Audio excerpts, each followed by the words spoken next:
Welcome to Self Emotional Wellness for Men. My name is Courtney Brame. I'm the founder and the executive director, the podcast host, as well as yoga therapist in training. I consider myself to be a yoga informed emotional wellness practitioner. And I know I look like your typical yoga teacher in the United States of America. And I think that that's something that I'm starting to own and lean into. Yoga's been a huge part of my life ever since 2013. I went through a really difficult time for myself and happened to find that what I sought out, maybe not even through yoga necessarily, like I was looking for something to help me with what I was going through at the time. And a buddy of mine recommended coming to a yoga class. And I was like, man, you know what? I do need to stretch more.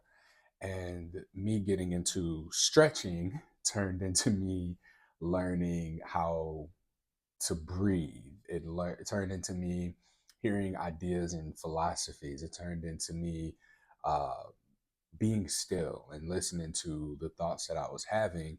It turned into me identifying weaknesses or imbalances in my own body as well. And I found that going to these classes was, it felt like Pilates a bit, but I slowly started to discover that there was a little bit more depth to yoga beyond the classes that they teach at a gym. I was fortunate to have some really good teachers, one of which who would bring a piece of literature and whatever she was reading at the time, she would share with us like glimpses of it while we're going through the practice. And that's something that always stuck out with me. And she actually suggested that I go into a yoga teacher training. And I did. I went into it. I went into a 200-hour training, and this was a really enlightening time period for me because this was what I was doing during the pandemic when that started. So uh, we started the class in person, and then March hit, and they restructured everything to become virtual. So I went through that, and I learned how to put people in postures, like the stretching physical component. And as I left there was something that was missing, right? Like that wasn't what yoga did for me. That was maybe how I got started, but the things that came for me wasn't being told how to get into a position, getting told how to hold a lunge and stand in your warriors or any of that stuff. But it was more of this mind, body, soul connectedness, awareness. Um, and it did something for me emotionally. Not a lot of things have really expanded me on an emotional level that I've experienced. So, getting into yoga was absolutely something that I can accredit my own emotional awareness to. So I go through the 200-hour, still wanting something more, and I learned that they were offering a 300-hour, which got into more of the philosophy, how to live, the way that people interpret God and spirituality. All of this stuff was so fascinating to me, right? And I would say my biggest takeaway from that was identifying my own relationship to spirituality and beginning to see God significantly different of a way than what I was brought up to believe. And this way more so aligns with who I am now, what my life experiences have taught me, and not just the way that I've interpreted my life experiences, but the way that I choose to interpret my life experience. So there's a lot of healing and growth that happened for me through my process of going through yoga teacher trainings and being involved and going to classes and learning from the teacher perspective, and then consuming additional resources that are out there. I don't know like all of the words. My memory's bad for dates and the language and how to say the words. So I very much encourage people to do their own research. I try and uplift and support teachings in the best way I know how, because my way of using yoga in my day-to-day life is simple is the wrong word. It's unconventional. It's not in a way that you see, and I never want to do anything to be disrespectful of the heritage, the culture of it, and the core of it. So my efforts of continuing education like are very important to me, especially as someone who intends to offer this as something that informs my work. So It's very important to me that whenever there's a thing that maybe I can't say, or if there's like uh, a definition, or if there's a story or something, like I do my best to honor the way that it was told to me, but I do so much like simplifying for the sake of not, getting people lost up in the message. So my intention with today's podcast episode is to share more about that. I've not been super vulnerable, if you will, um, because of the work that I do. Like being open about having herpes, that's nothing. Like the criticism doesn't come because of the intention behind it, and that's nothing that I'm afraid of. Like nobody can say anything to me because I have herpes. It is what it is. However, there's something that is resistant in me to, I guess, being transparent about the fact that like I've gone through yoga teacher trainings as a black man. I'm currently in yoga therapy training as a black man. And the identity thing doesn't get to me until it gets to me, right? Like I look around, I hear some of the language is being used and like the way things are said or how things are said, everything is so universally useful in what I'm learning, what I've learned from my yoga teacher trainings, the philosophy components, to what I'm learning in yoga therapy, for instance, about grief, what I'm learning about emotions, what I'm learning about Ayurveda, what I'm learning about like the elements and how everything is really about balance and imbalance, right? And again, I might be oversimplifying it, but the way that I'm interpreting it is absolutely working and helping me. And even as I go through my current yoga therapy training, I've been implementing that in my day to day work simply as I listen to people, the way that I provide feedback, the way that I uh, offer any type of support. It's very much yoga informed now. So you'll see me look over here. I got notes so that I can stay on topic because otherwise this will be an hour, 15 minutes of me just talking. And I don't want this to be more than like 30 minutes. But yoga itself, right? Like I'm getting into a rhythm of speaking about psychological inaccessibility. When I say psychological inaccessibility, I mean that there are things, while yes, maybe readily available and accessible universally, they that's what they are. But the messaging, the narratives, the marketing, the advertising, where that information circulates, these spaces are inaccessible from a psychological perspective. So I use the example oftentimes of as a straight black man who is straight and has sex with women, I would never have known that a place that serves people with HIV that markets to men who have sex with men would be a place that I could go into to get tested.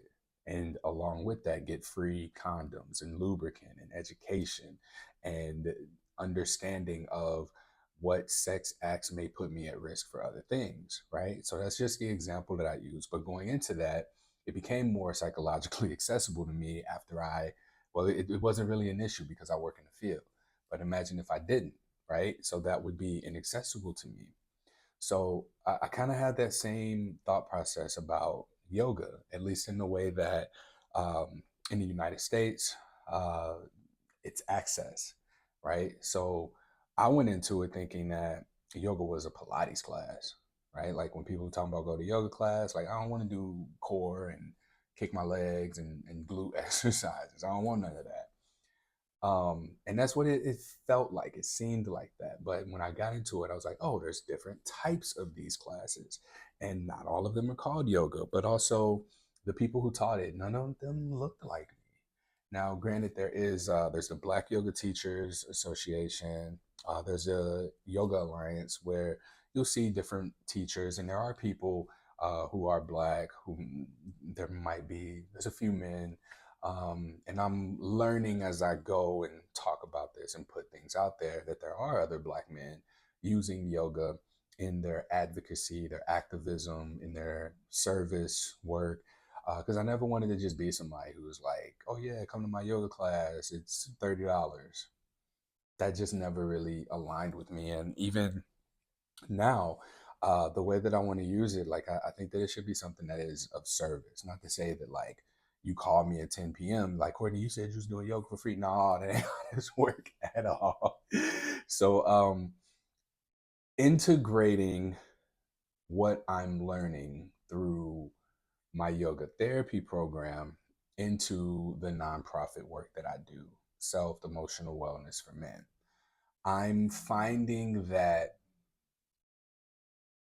I've wanted to be able to offer and connect people to a therapist, right? Like people talk to me and I do something for them on an energetic, emotional level, whatever it is. Maybe it's just being seen, maybe it's being resonated with. I'm not held to any standards of somebody who has letters behind their name. So you can be real with me and I can be real with you. Sometimes that's, seemingly inappropriate, but more often than not, it's appreciated, at least from my perspective. I've not had anyone complain about that yet. Um, and I've never really had a framework to work from until entering my yoga therapy program. And with that now, um, I I have like I got a thing to offer, right? Like there's movement. Before I just talk to people, make them feel better, they're going about their business, right? But one of the key differences between like talk therapy and then um, yoga therapy is that you are a lot more involved in your your use of yoga therapy than talk therapy, right? So you might have a weekly session with a therapist. Y'all meet for 45 minutes or an hour, whatever you agree to. You get homework, right? And you go do your homework. Whereas, like, when I'm seeing with yoga therapy, I'm finding that there's like a much more in depth intake process, like an interview almost. Like, I need to understand you, who you are, your lifestyle, right? So you're not necessarily, you can come to me with a problem, but every week it's not going to be this thing happened to me last week and this is how I felt about it. No, a lot of this is much more holistic, and I would say that yoga therapy can be complementary to whatever it is that you are already doing. So if you're seeing a personal trainer for your physical fitness, you're seeing a nutritionist for how you eat, you're seeing a therapist for your mental health, what yoga therapy can do is support what you're already doing and offer these holistic methods of, or this applying the science of yoga, and I think that that's Ayurveda, applying this to your lifestyle. Like we're not necessarily making you completely do a 180 life change thing, but it's really about identifying the imbalances in your life and then beginning to adjust them in alignment with whatever it is that your specific goals are. So I'm gonna check my notes because I be rambling, y'all.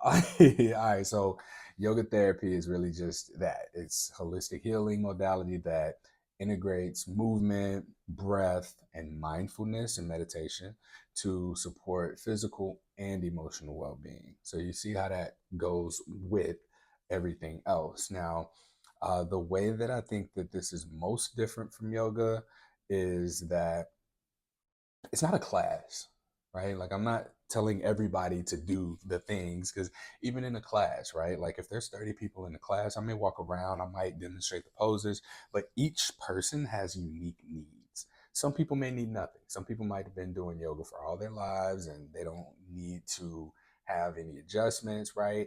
But everyone's going to feel different in whatever their posture is. So whatever the pose is that they're doing, whatever the breathing, things may come up. So imagine, if that class setting was just one-on-one and we have invitations for interruptions because some people like to go to their class and leave. If we got an hour-long yoga class, we better start with the centering, we better go into the breathing, we better get into the movements of the spine, and then we better go into a flow, and I better get my shavasana, right? But for someone who might have chronic pain, for someone that a particular pose might be hurtful to, for someone who's just, they have like big emotions or frustrations that distract them from being present. right? Like maybe you're jittery and you can't sit still in your poses. This is where that yoga therapy um, that one-on-one time comes in, because we are able to invite this curiosity into the room, into the space with one another.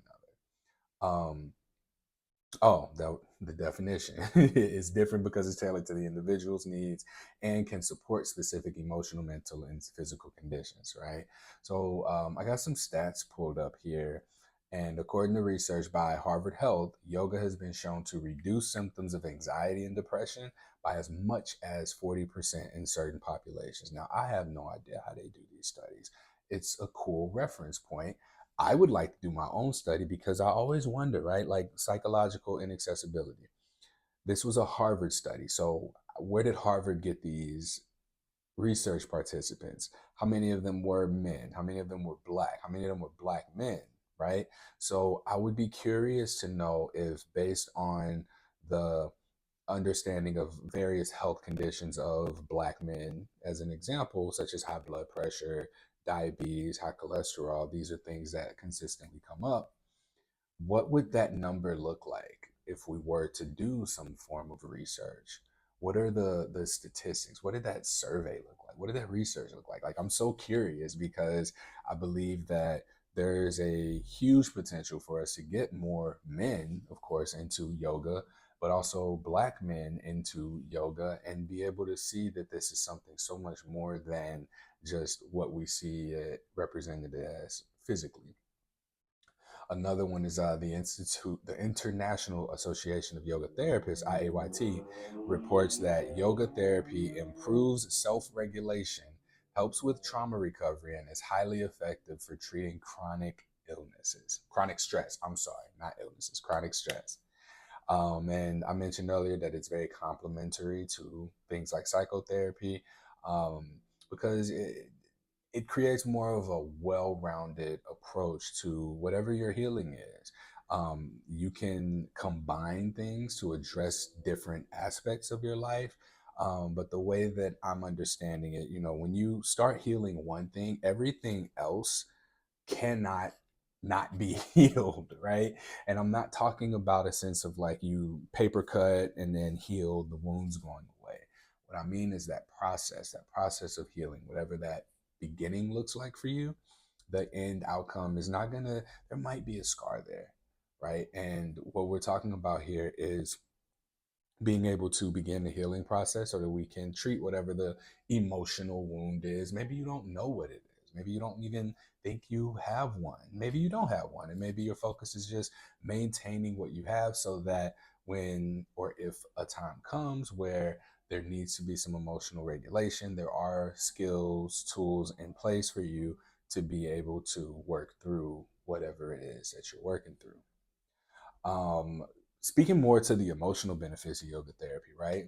Reducing stress, helping you with managing stress through mindfulness, breath work.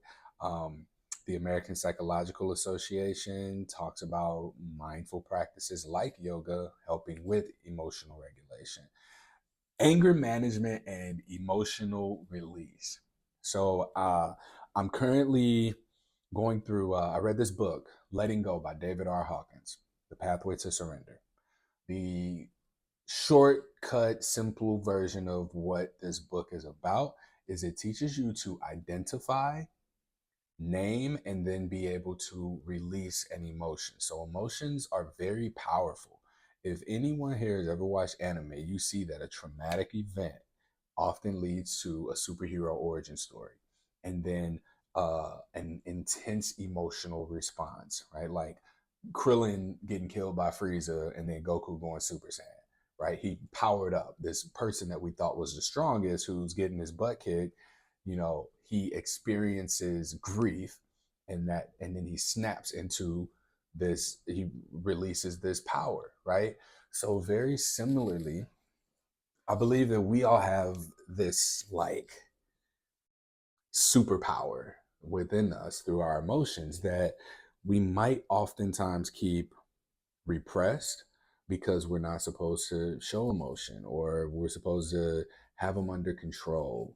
The reality is, no, when you have your emotions under control, this is where we get these outbursts. This is where we get a lot of negative behaviors that happen that we don't even recognize. Like we black out, we snap, we'll participate in a habit, and it'll have more of a harmful impact on us long term than a beneficial one.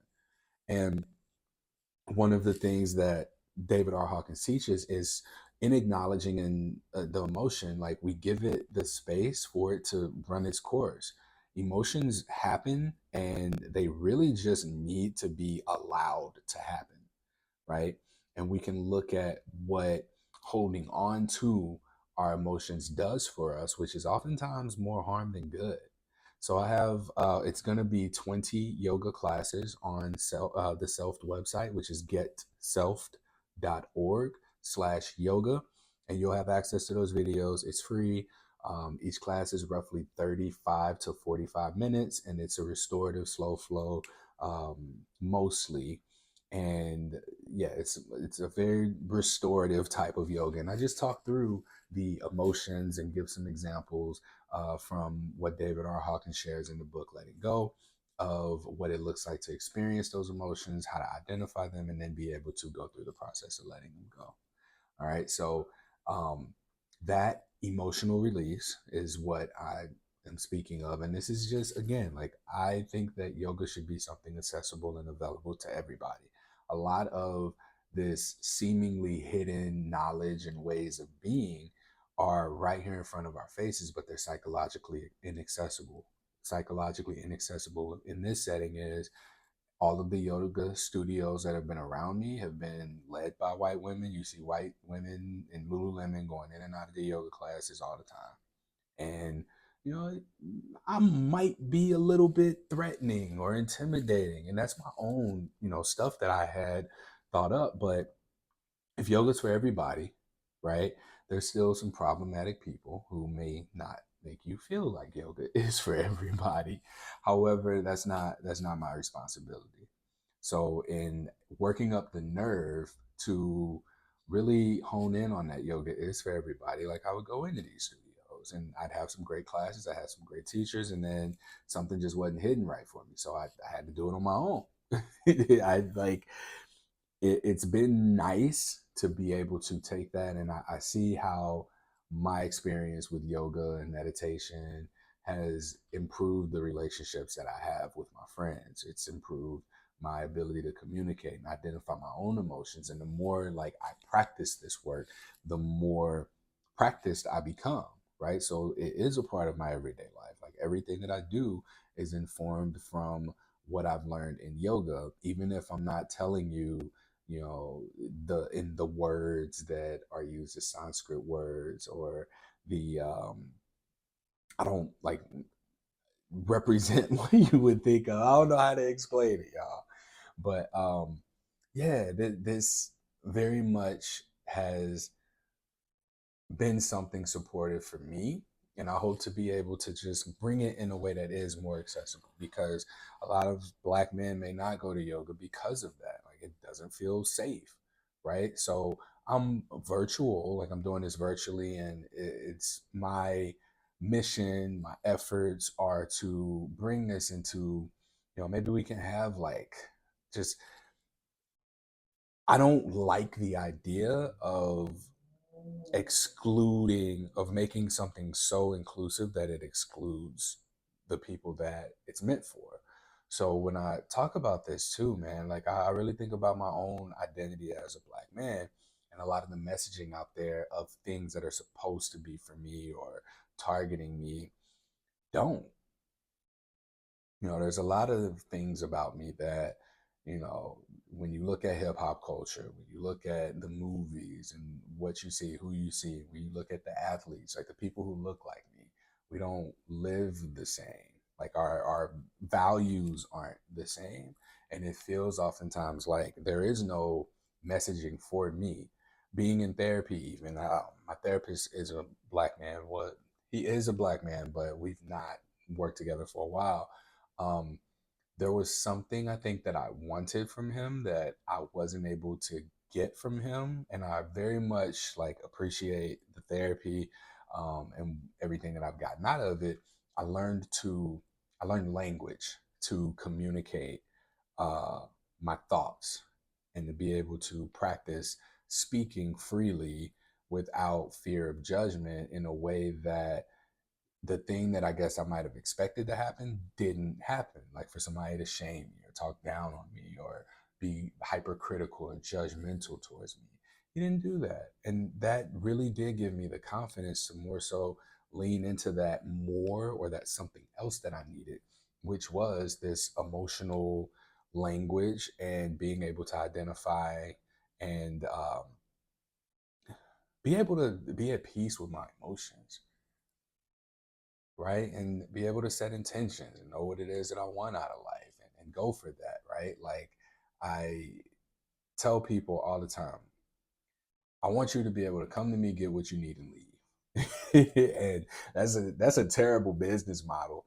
But I feel like that's genuinely what I would want for myself.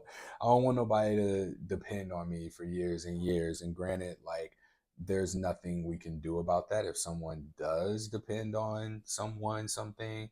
But my whole philosophy is that life is not about what happens to you, it's about what happens through you. Brock from God of War Ragnarok said, the nature of a thing is more important than the form of a thing. The nature of a thing is more important than the form of a thing. So the way that I interpret that is that it's about intention. And so I'm here and making an effort to declare what my intention is in this space, and having created this organization in order in the symposium, the symposia plural, um, going through yoga therapy training, because that shit is hard. And like it ain't cheap. They're helping me significantly, but y'all, this you can't. I'm shocked. I'm gonna be real. I believe that when you lead with the spirit, the needs of the body do take care of themselves. And I can't tell. I don't know where this money been coming from for me to be able to pay for this. And I never wanted to go back to school, but I love what I'm getting out of there. Yoga therapy training. I love what I'm getting out of, or what I've gotten out of my yoga education, and it just seems so like duh that this is something that should be taught way earlier, because a lot of the yamas and niyamas are kind of like what a religious person may think of as the Ten Commandments, right? Like, hey, here's what we do want to do, here's what we don't want to do, and this is like our code for living a good life. And that resonates so much more with me than the Ten Commandments, right? Like, I don't know, but if anyone has religious upbringings, like we can talk about that. But the personal experiences for myself, I'm someone who's had high blood pressure since I was 23 years old when I first went to the doctor, and they always wanted to put me on pills. And I was like, well, what else can I do? I work out, I eat. Like, if you tell me how to eat, I'll do it. But I was able to just like avoid medication for a really long time. And it was finally after getting an understanding like a year and a half ago that it wasn't salt that was contributing to high blood pressure, but sodium, as well as like our breathing being responsible for that. And of course, physical health too. And understanding that really changed things for me. And I was able to bring it down. Like it's not like low by any means, but it's much more something that I can regulate now. And I credit that to my now emotional wellness. Like I'm probably, I'm 230 pounds right now. Like I work out every day. I don't eat the cleanest. Most of my food, I don't really season when I cook it. But when I do get to eat out, like I don't care. I'm eating smaller portions. And what I found is just that as I made the decision to really lean into this yoga and the emotional wellness stuff, it has impacted other aspects of my life. I feel so much more clarity, more of a clear sense of direction. I can be intentional. I'm making decisions that align, and the decisions are yes to what's progressing me closer, no against what would take me away from whatever my big picture goal is. And I want to pass that on. Like I'm not saying that this is better than therapy. by any means. I'm making it as accessible as I can by putting my face out here, putting my own experiences out here on self. I made it a nonprofit. I got some really dope board members who are really in support of what it is that I'm doing. They all have, I hope to be able to do work with them in some capacities because they all have a story. And I believe that we all do. Everybody has one. Hopefully, I get to tell mine through like anime characters. That's a really big dream of mine is to and I'm doing that November 30th. I'm putting together a presentation where I get to talk about emotional maturity as well as vulnerability through anime characters. I love shows. Attack on Titan, Demon Slayer, Death Note was fire. I'm watching Black Clover whenever that come back out. My Hero Academia. I'm started the slime. That time I died and got reincarnated as a slime. I'm watching that now. Of course, Dragon Ball Z. Um, yeah, I'm pumped for that. Talk about creating the thing that you want, and this feels like a really good fit for that. I think that I'm very unconventional, especially in the yoga world. Just being a black man who's really invested, especially in my yoga understanding and education. This shit is not easy. Like I'm in a course right now and learning about pain care and how to be supportive to people who are navigating chronic pain and still giving them the tools that they need in order to not only navigate life but to also be able to continue their yoga practice if they want to. They like movement and they like these things, but it hurts. So I'm developing an understanding of pain and what we know about it and how to navigate through it, not necessarily avoid it or to be like, oh, you suck it up, pussy, right? Like it's much more expansive than ouch, this hurts, that means something's wrong. Actually, it means that there's something we need to pay attention to. Let's look at it. So I'm really hyped to be able to get into this. Like I already know how I want to use my yoga therapy training, and I will be hopefully working with some clients for case studies soon. Um, but yeah, I'm in it, and I do hope that this is something that can be of service to the world. Um, Let me see. What else did I have here? The Yamas. Oh, wow. I just started talking about this. All right. So, uh, the Yamas and Niyamas, right? So, um, the way, how do I have like an aversion to me 10, 12 years ago before getting into yoga. If you said the words to me, I might have been turned off. So I'm wanting to formulate language that is more just like direct and to the point without y'all having to go look nothing up because I gotta go look stuff up all the time. When these teachers be talking to me, they say stuff like I'm supposed to just know it, and I'm like, huh? um, but let me see. Some examples here. Yamas. What are the Yamas and the Niyamas? I said they were like the Ten Commandments. I'm going to do this without looking it up, but I think I'm going to have to look it up. Let me definition of yamas and niyamas, because it's like do these things and then non these things. And I could be completely wrong too. So it says here the ethical principles of philosophy from Patanjali's Yoga Sutras and serve as a foundational guidelines for living a meaningful and purposeful life. They're often referred to as moral disciplines or rules of conduct in yoga practice. So the yamas are restraints or ethical standards, and the niyamas are personal observances or disciplines.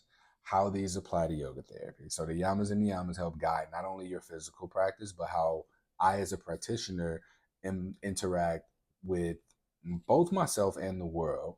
And they offer a roadmap for emotional and mental well-being, which can be particularly beneficial in yoga therapy, helping individuals confront challenges like anger, anxiety, or stress. So by integrating these principles, yoga therapy provides a holistic way to address the emotional blocks and move toward healing. So some of these nonviolence, truthfulness, non-stealing, moderation or balance, non-attachment, non-possessiveness. And then the niyamas, the guidelines that focus on self-discipline, right? So you want to keep your body in mind. Uh, Purity is probably one of those words people have like a feel to, but I mean, think about what you consume, right? Like, I eat fried foods, I feel sluggish, I don't do things, like I'm mad at myself when I have too much of it. All things in moderation, right? And the same thing when I'm consuming music, right? Like, I got like a ick response now when I hear certain stuff, and it's certain stuff that's just like in my DNA. When a song come on, I can't help but to nod my head to it. And then we got contentment, cultivating an attitude of contentment and acceptance of life. The tapas are discipline, self-discipline, inner strength to overcome challenges. Svadhyaya is self-study, engaging in self-reflection. Then Ishvara Pranidhana is surrender to your higher power, trusting in your consciousness, whatever higher power it is that you believe in yourself, right? Um, Speaking to what yoga therapy, a yoga informed approach looks like, I like to say that my curiosity, I think that that's probably the biggest thing. So in yoga therapy, what I'm learning is the importance of curiosity in the person that we're working with, that's in front of us, right? Like, I'm not here to tell you, here's what's wrong, you need to do these things. I'm more so asking you and inviting you to share with me, what what is it that's brought you here? What are some of your imbalances? You know, like, if there's things you say, oh, I do this too much, I wish I could do more of this. Like, how can we restore balance using your lifestyle and what you already have to work from? And we just build on that. We don't have to like tell you not to do this, stop doing that thing, don't do this, and take this medication. No, it's not that. It's really an interview. I mean, I've been interviewing people for the last almost 8 years, right? And so much of it is interviewing people not necessarily for the sake of other people to be able to understand and hear what they have to say. Now it's about the interview one on one for you to come away with having shared with me in your own words what's doable for you. What does it look like to cultivate a routine? In what ways can we identify our emotions and then be able to work with them? How can we communicate when something upsets us, when someone angers us, right? And what's our own internal beliefs about the emotions that may be coming up for us? Like, these are the ways that my yoga informs my emotional wellness practices. Did I say that right? My that these are some of the ways my emotional, yeah, I did say that right the first time. And then what's the other one? Hold on. I made this outline, y'all. Um, Mind body connection, emotions. Like, I want y'all to like do your own research too, because I'm seeing so many searches. My phone's up here, but I look at how many people on a regular basis are searching for different things like therapy for men, therapy for black men, and yoga therapy is an option. Like, I'm looking and I see how many. I'm running a pay-per-click campaign because Google does offer that for nonprofits. And so as I sit here, like, I'm seeing that some of these keywords people be bidding on are like $13 a click. And some of the things that people are searching, if I can pull it up here, um, hold on, y'all, 1 second. Let me see. Okay, here we go.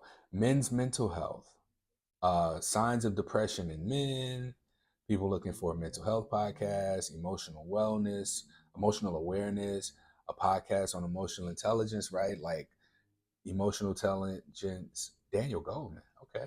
Oh, he wrote that book. Um, yeah, so people are like looking for this. And can I see if it's men or women or who? I think red. No, that's different. Okay, I ain't got to go into all my details, but this is something that people are curious about, and that is just like not, it's not accessible. And I hope that in putting this out here, maybe I come across a lot of other yoga therapists that are black men or black yoga therapists in general. But I believe in this so much that like people have always told me, Courtney, you should be a therapist. You should be a therapist. You're so good. I've not been doing anything. Like I just listen to people. I ask questions, right? So what I'm learning in yoga therapy is what to offer for long-term sustainability of what it is that people get out of these one-on-one conversations with me. So some of the offerings are, if you're wanting or able to work with me like along the way of me, again, I'm in training. All right, so I know we have a couple of case studies that I need to do, and for my work I would love to be able to work with someone who's open to this, who's committed to this, who would value it enough to be committed and do the things that I offer, who's willing to come in and be open and receptive to the presence that I would be giving someone. So this is a thing. If you are someone who's curious about, you hear this, you're curious or interested in trying yoga therapy, whether it be because other things haven't worked or other things are just too unaffordable for you, um, yeah, like hit me up. Let's see what this can look like because I will need to do it for graduation. So that's the thing. As far as like offers or the offerings that I have, there's the podcast, which is a free resource. I mentioned the Letting Go yoga classes. I release those on Sundays until we get to 20. And then I envision doing more like personal yoga classes, like tailored to the individual, maybe not recorded, but the Letting Go yoga series is really, really impactful. And I want that out into the world. So another way to work with me, I offer donation-based one-on-one support calls. So if there is something that you just want to talk about, you need some kind of emotional support, I'm happy to offer that. It's just whatever you can donate, we'll do it. Again, this is a nonprofit, so I'm doing what I can to just make things accessible, make things happen. And as people find these resources, I'm hoping to just be able to help them. I think that's it. I'll talk here all day, but hit me up, y'all. I hope y'all check out the Black Men's Emotional Wellness Symposium on November 30th. It's at 10 a.m. You can register at getself.org/events. It's free or donation based, whatever it is that works best for you. I got four presenters who are going to be, or four men who are going to be having conversations on deconstructing the high value man. So we're deconstructing it and we're looking at what a spiritual man looks like. We're looking at what a fit man looks like, and not your traditional lens of fitness, as well as what a man of integrity looks like, and then what a vulnerable man looks like. Shout out to Black Men's Wellness in Portland, Oregon. Durrell hooked us up with sponsoring this event. Last time I spent a lot of money I ain't have, but I had to get these presenters paid to make that thing happen. And this year he was able to sponsor the event so that all of the speakers can get paid. So now, whatever we sell tickets wise, like these are just donations that come in itself that'll help us with sustaining and maintaining what we have as we continue to expand and look for other opportunities for funding and grants. And who knows, maybe we can put some stuff together in person. But the big thing here is I'm offering yoga therapy as I'm in training now. This will be the thing that I do with my career. I've already been doing it, and now I have more of an approach to apply to the individuals that come to me for something. I've never like provided a product or service. So this is new, y'all. This is new. And I hope that y'all investigate yoga therapy and you see for yourself, like, is this something for you? And I'm happy to set up a call and talk if to see if this is in fact something that we would be able to work together on. All right. Till next time, y'all. Thank you.